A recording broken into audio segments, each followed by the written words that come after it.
Should the federal government exercise any control over these drugs? And if so, why? It's a simple matter from our point of view that you can't let something get out into general distribution until it has shown some therapeutic potential. And it has shown it under certain conditions, and you can predict fairly well what's going to happen when you give this drug to a large number of people. This hasn't been shown yet, so we have to be very careful in trying to carry out the necessary research that's going to establish whether or not it has a significant therapeutic potential for people. If it does... Questions that must be answered. And because we do not know enough, the United States government controls the manufacture and use of this drug in the interest of all the people. Like all the new drugs, the government feels that a reasonable degree of controlled scientific investigation must provide the answers. Monarch programming is a method of mind control used by numerous organizations for covert purposes. It is a continuation of Project MKUltra, a mind control program developed by the CIA and tested on military personnel and civilians. The methods are astonishingly sadistic. Its entire purpose is to traumatize the victim, and the expected results are horrifying. The creation of a mind-controlled slave who could be triggered at any time to perform any action required by the handler. While mass media ignores this issue, over 2 million Americans have gone through the horrors of this program. We will look at the origins of the Monarch programming and some of its methods and symbolism. Monarch programming is a mind control technique compromising elements of ritual abuse and multiple personality disorder. It utilizes a combination of psychology and neuroscience to create within the slaves an altered persona that could be triggered and programmed by the handlers. Monarch slaves are used by organizations connected with the world elites in fields such as military, sex slavery, and the entertainment industry. Throughout the course of history, several accounts have been recorded describing the rituals and practices resembling mind control.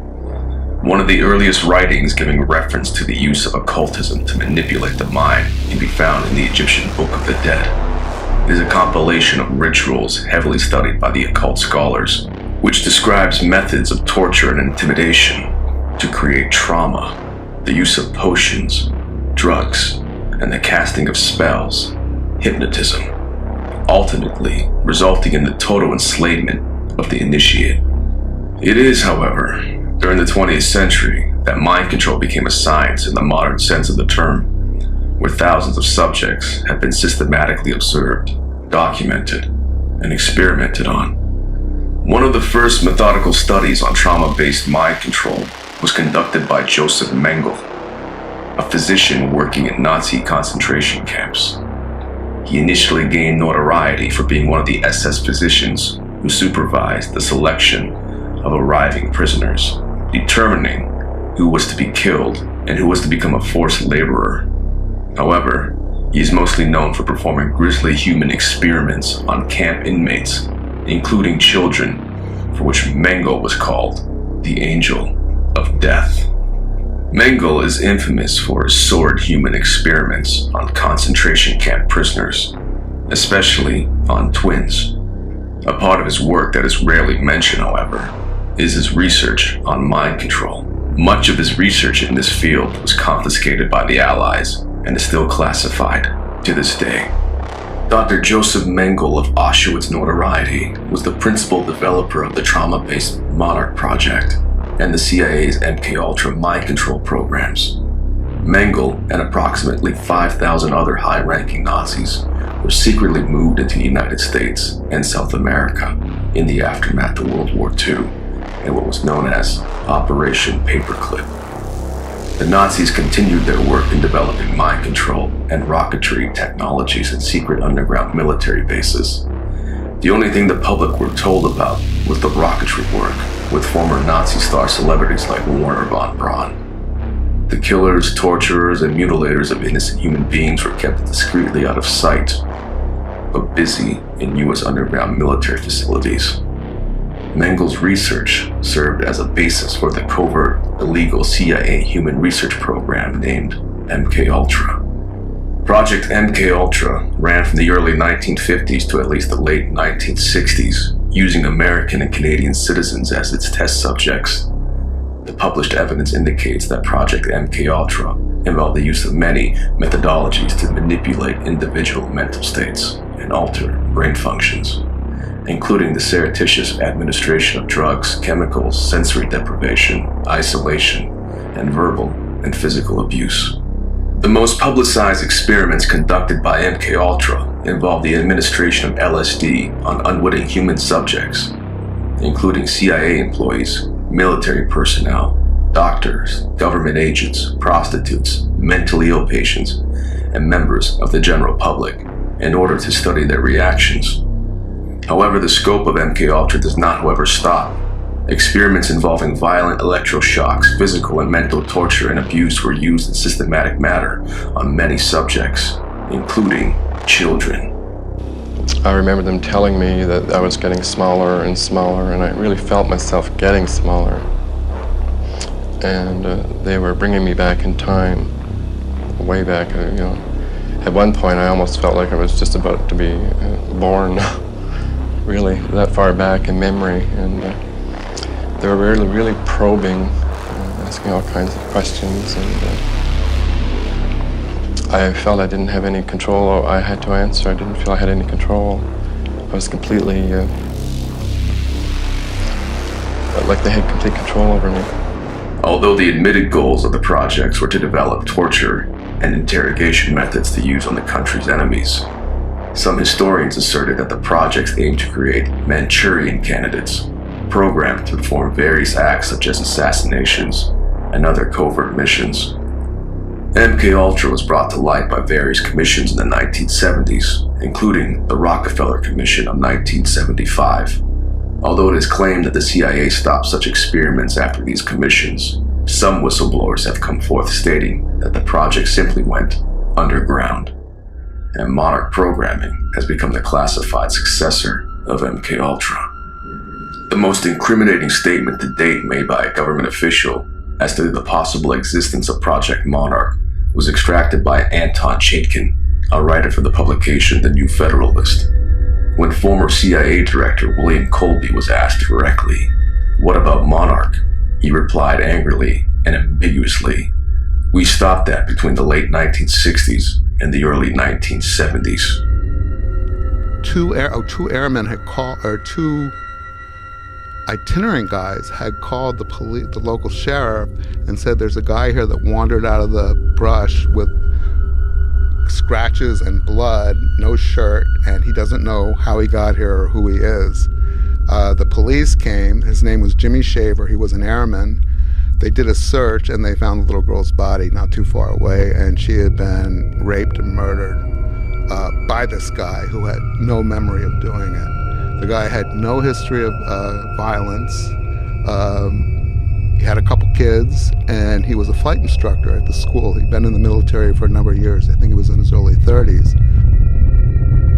Although there has never been any official admittance of the existence of the Monarch programming, prominent researchers have documented the systematic use of trauma on subjects for mind control purposes. Some survivors, with the help of dedicated therapists, were able to deprogram themselves, to then go on record and disclose the horrifying details of their ordeals. Monarch slaves are mainly used by organizations to carry out operations using patsies trained to perform special tasks.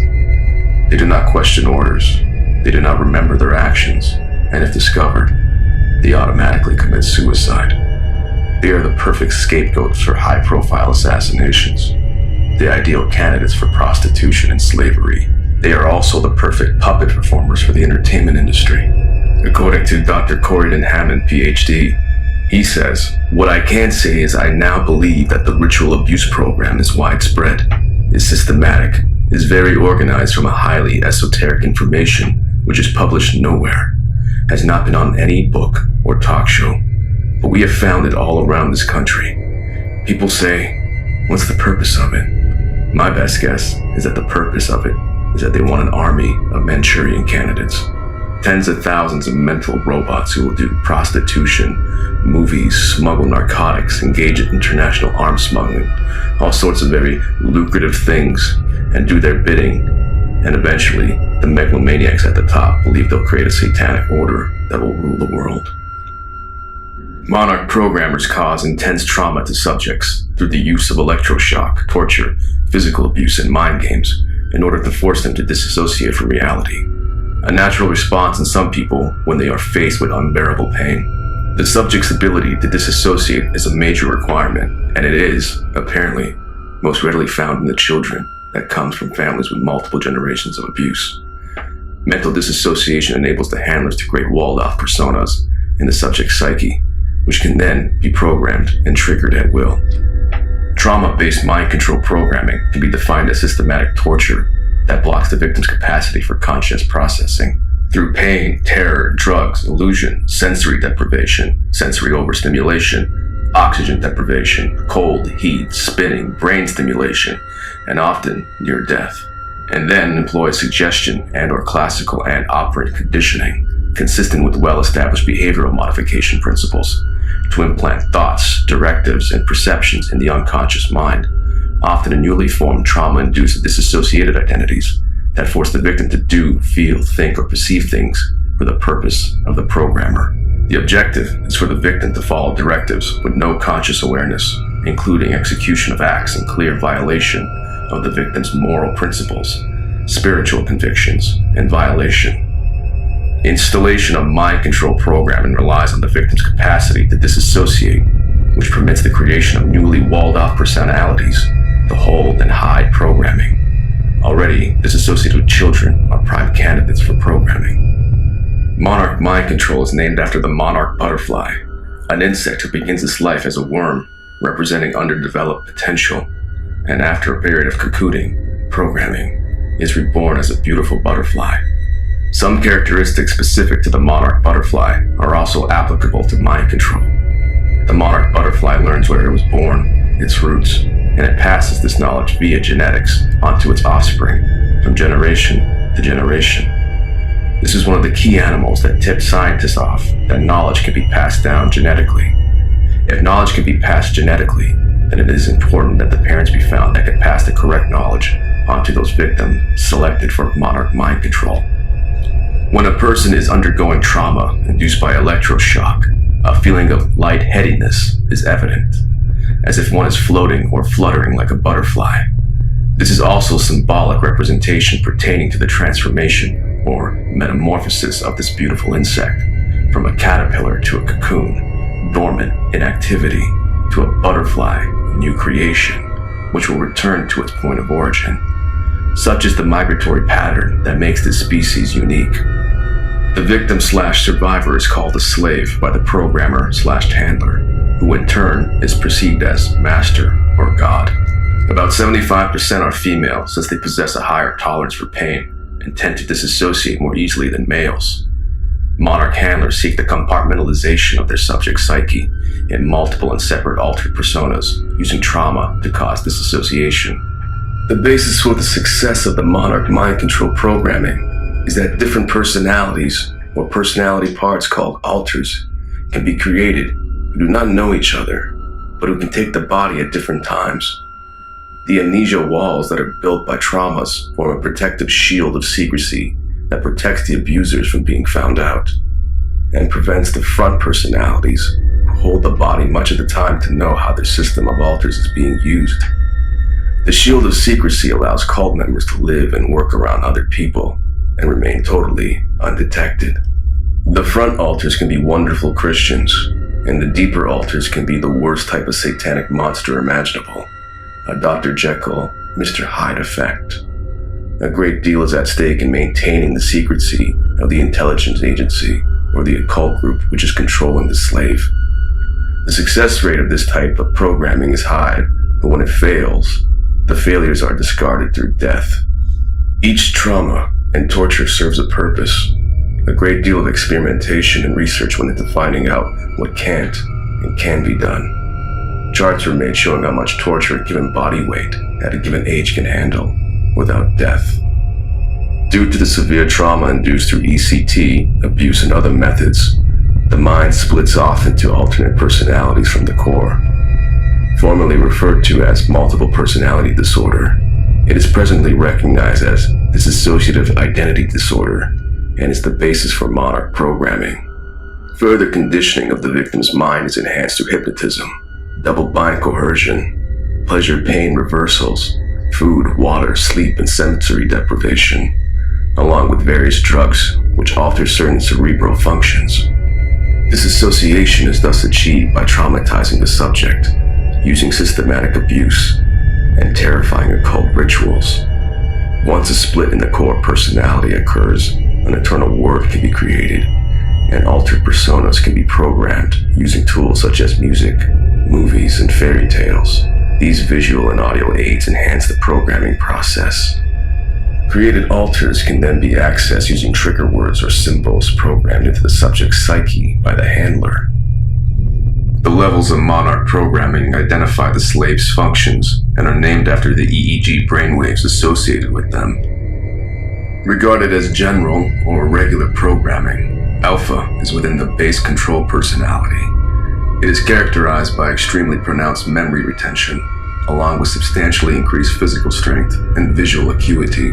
Alpha programming is accomplished through deliberately subdividing the victim's personality, which, in essence, causes a left brain-right brain division, allowing for a programmed union of left and right through neuron pathway stimulation. Beta is referred to as sexual programming. This programming eliminates all learned moral convictions and stimulates the primitive instinct, devoid of inhibitions. Cat alters may come out of this level. Known as kitten programming, it is the most visible kind of programming, as some female celebrities, models, actresses, and singers have been subjugated to this kind of programming. In popular culture, clothing with feline prints often denotes kitten programming. Delta is known as killer programming and was originally developed for training special agents or elite soldiers in covert operations. Optional adrenal output and controlled aggression are evident. Subjects are devoid of fear and very systematic in carrying out their assignment. Self-destruct or suicide instructions are layered in at this level. Theta, considered to be the psychic programming, bloodliners were determined to exhibit a greater propensity for having telepathic abilities than did non-bloodliners. Due to its evident limitations, however, various forms of electronic mind control systems were developed and introduced, namely biomedical human telemetry devices, brain implants, direct energy lasers using microwaves and/or electromagnetics. It is reported that these are used in conjunction with highly advanced computers and sophisticated satellite tracking systems. It is difficult to remain objective when describing the horrors endured by the Monarch slaves. The extreme violence, the abuse, the mental torture, and sadistic games inflicted on victims by notable scientists and high-level officials proves the existence of a true dark side in the powers that be. Despite the revelations, the documents, and the whistleblowers, a great majority of the population ignores, dismisses, or avoids the issues altogether. Over 2 million Americans have been programmed by trauma-based mind control since 1947, and the CIA publicly admitted its mind control projects in the 1970s. Movies such as The Manchurian Candidate have directly referred to the subject, even depicting actual techniques such as electroshock, the use of trigger words, and microchip implementation. Famous people such as Candy Jones, Celia Imrie, and Sirhan Sirhan have gone on record and disclosed their mind control experiences. The research and funds invested in Project Monarch do not, however, only apply to mind control slaves. Many of the programming techniques perfected in these experiments are applied on a larger scale through the mass media. Mainstream news, movies, music videos, advertisements, and television shows are conceived using the most advanced data on human behavior ever compiled. A lot of this comes from the Monarch programming itself. We want to be sure that this country stays free, and that means that any spy agency continues to be outward looking, to spy on foreigners, but not to be spying on Americans or not to be trampling upon the laws and constitutional rights of American citizens. That would be its purpose, and in the long run it would contribute to public confidence in the CIA and make for an efficient intelligence agency operating within the law.